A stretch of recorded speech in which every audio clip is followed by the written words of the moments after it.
ई अध्यापक आपका स्वागत करता है। हेलो स्टूडेंट्स, कैसे हैं आप लोग। अब हम शुरू करते हैं बाल महाभारत कथा कक्षा 7 के लिए। इसका प्रथम अध्याय है महाभारत कथा। महाभारत जो हिंदुओं का एक होली बुक है। महाभारत की कथा महर्षि पाराशर के कीर्तिमान पुत्र वेद व्यास की देन है। मीन्स वेद व्यास ने इसको राइट किया है। व्यास जी ने महाभारत की यह कथा सबसे पहले अपने पुत्र शुकदेव को कंठस्थ कराई थी। कंठस्थ मीन्स बाय हार्ट करवाया था ये इस स्टोरी को इन्होंने किसको, शुकदेव को, जो उनके पुत्र यानी सन थे, बेटे थे। और बाद में अपने दूसरे शिष्यों को, शिष्य मतलब उनके स्टूडेंट्स, वेद व्यास के जो स्टूडेंट्स थे। मानव जाति में महाभारत की कथा का प्रसार महर्षि वैशंपायन के द्वारा हुआ। वैशंपायन व्यास जी के प्रमुख शिष्यों में से थे। ऐसा माना जाता है कि महाराज परीक्षित के पुत्र जनमेजय ने एक बड़ा यज्ञ किया। इस महायज्ञ में सुप्रसिद्ध पौराणिक सूत जी भी मौजूद थे। सूत जी ने समस्त ऋषियों की एक सभा बुलाई। तो सूत जी जो हैं वो आपने अगर स्टोरी सुनी है जो पूजा पाठ में लोग पढ़ते हैं तो सूत जी का उसके अंदर जिक्र आता है। ये भी उस समय थे। उन्होंने क्या किया, समस्त ऋषियों जो वहाँ पे तपस्या करने वाले थे उन सबको एक जगह पर एकत्रित किया। सूत जी ने ऋषियों की सभा में महाभारत की कथा आरंभ की। महाराजा शांतनु के बाद उनके पुत्र चित्रांगद हस्तिनापुर की गद्दी पर बैठे। उनकी अकाल मृत्यु हो जाने पर उनके भाई विचित्रवीर्य राजा हुए। उनके 2 पुत्र हुए, धृतराष्ट्र और पांडु। तो इन्होंने महाभारत की कथा स्टार्ट की जो कहाँ से शुरू हुई, महाराज शांतनु से। उनके पुत्र यानी उनके बेटे चित्रांगद जो हैं वो उनके बाद गद्दी पे बैठे, जिनकी अकाल मृत्यु हो गई, मतलब अचानक से सडन डेथ हो गई। तो क्या हुआ, उनके भाई विचित्रवीर्य को राजा बनाया। उसके बाद विचित्रवीर्य, उनके 2 पुत्र थे जिनका नाम था धृतराष्ट्र और पांडु। बड़े बेटे धृतराष्ट्र जन्म से ही अंधे थे। अंधे मीन्स ब्लाइंड थे वो। इसीलिए उस समय की नीति के अनुसार पांडु को गद्दी पर बैठाया गया। मीन्स उनको, पांडु को राजा बना दिया। पांडु ने कई वर्षों तक राज्य किया। उनकी 2 रानियां थी, रानी यानी वाइफ थी उनकी, कुंती और माद्री। कुछ समय राज्य करने के बाद पांडु ने अपने किसी अपराध के प्रायश्चित के लिए तपस्या करने जंगल में गए। उनकी दोनों रानियां भी उनके साथ गई। वनवास के समय कुंती और माद्री ने 5 पांडवों को जन्म दिया। 5 पांडव जो पांडु थे उनके पुत्रों को कहते हैं। कुछ समय बाद पांडु की मृत्यु हो गई, मतलब उनकी डेथ हो गई। 5 अनाथ बच्चों का वन के ऋषि मुनियों ने पालन पोषण किया और पढ़ाया लिखाया। जब युधिष्ठिर 16 वर्ष के हुए तो ऋषियों ने 5 कुमारों को हस्तिनापुर ले जाकर पितामह भीष्म को सौंप दिया। तो जब पांडु की मृत्यु हो गई तो वो जहाँ पर भी, जिस भी जंगल में या वन में रहते थे, वहाँ पे जो भी ऋषि मुनि थे, जो भी सागा थे, उन सब ने मिलकर उसके 5 पुत्रों को पढ़ाया। और उसमें सबसे बड़े पुत्र का नाम युधिष्ठिर है, शायद आप लोगों ने सुना होगा।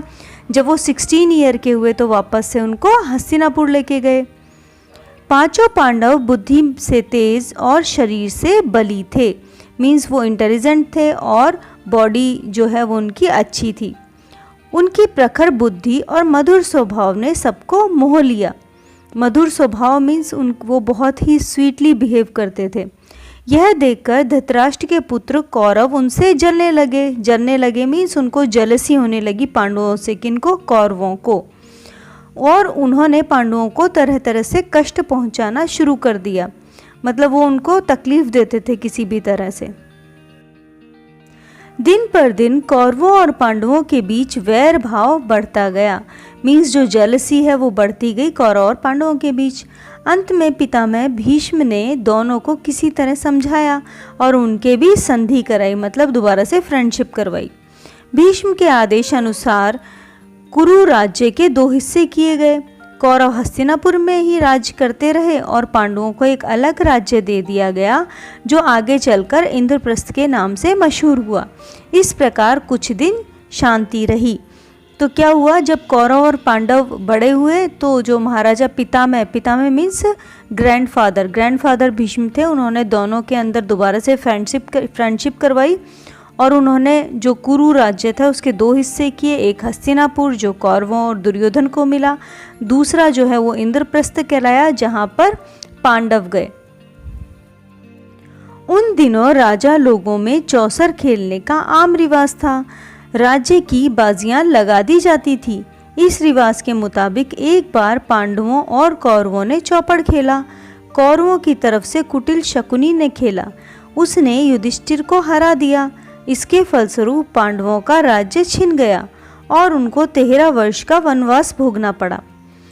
तो चौसर जो है वो एक गेम है जो पहले राजाओं के बीच में खेला जाता था, जिसके अंदर उन्हें अपने पार्ट के लिए कोई भी चीज़ जो है उसको दांव पे लगाना होता था। इसके अंदर हाथी, घोड़े या सोना चांदी या अपने सेवक या राज्य की ज़मीन या राज्य किसी को भी लगा सकते थे। और इसके अंदर कौरवों की साइड से किसने खेला, उनके मामा शकुनी ने खेला और युधिष्ठिर जो है वो हार गए और इसलिए उन्हें 13 वर्ष का वनवास भोगना पड़ा।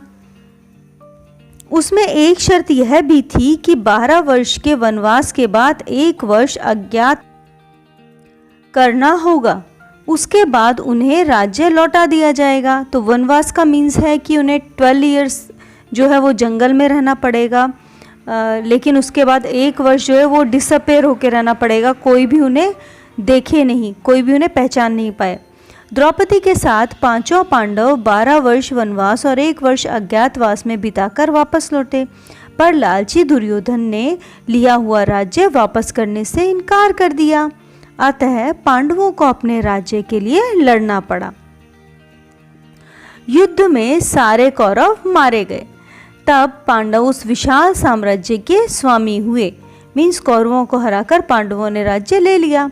इसके बाद 36 वर्ष तक पांडवों ने राज्य किया और फिर अपने पोते परीक्षित को राज्य देकर द्रौपदी के साथ तपस्या करने हिमालय पर चले गए। संक्षेप में यही महाभारत की कथा है। मीन्स इस वाले चैप्टर के अंदर आपको बहुत शॉर्ट में बताया है कि महाभारत की कथा वास्तव में क्या है। इसके बाद जो नेक्स्ट चैप्टर है उनमें हम देखेंगे कि महाभारत की कथा में जो बड़े पार्ट हैं या उनका डिस्क्रिप्शन है वो आपको मिलेगा। आप हमारे चैनल को प्लीज़ सब्सक्राइब ज़रूर करें। धन्यवाद। हमारे चैनल को सब्सक्राइब करना ना भूलें।